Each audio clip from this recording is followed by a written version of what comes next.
बदलापूर शहरातून अविनाश देशमुख यांच्या नेतृत्वाखाली अनेक मराठा नेत्यांनी पुढाकार घेत आपापल्या परीनं आर्थिक मदत गोळा करून 300 किलो फरसाण विकत घेत हे सगळं फरसाण छत्रपती शिवाजी महाराज टर्मिनस आणि आझाद मैदान परिसरात जेवण आणि पाण्यासाठी त्रास सहन करत असलेल्या आंदोलनकर्त्या मराठा बांधवांपर्यंत पोहोचवले।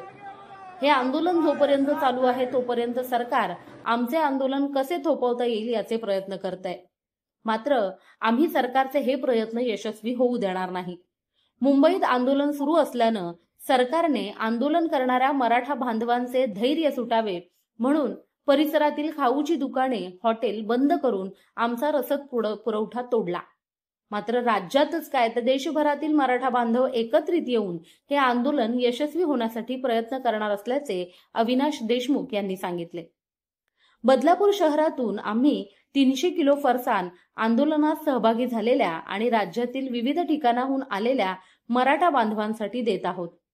मराठा नेते मनोज जरांगे पाटील हे जोपर्यंत उपोषण सुरू ठेवतील आणि त्यांचा जोपर्यंत आदेश आम्हाला येत नाही तोपर्यंत मराठा बांधवांची रसद आम्ही तुटू देणार नाही असा पवित्रा बदलापूर शहरातील सकल मराठा समाजातील या नेत्यांनी घेतला आहे।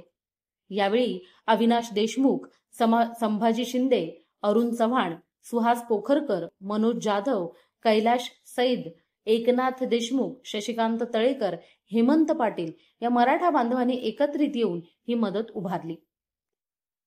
लोकतंत्र बदलापूर या बातमी संदर्भात तुमच्या प्रतिक्रिया आम्हाला कमेंटच्या माध्यमातून नक्कीच कळवा आणि अशाच प्रकारच्या बातम्या पाहण्यासाठी लोकशाहीचा चौथा आधारस्तंभ लोकतंत्र या वाहिनीला लाईक, फॉलो आणि शेअर करायला विसरू नका।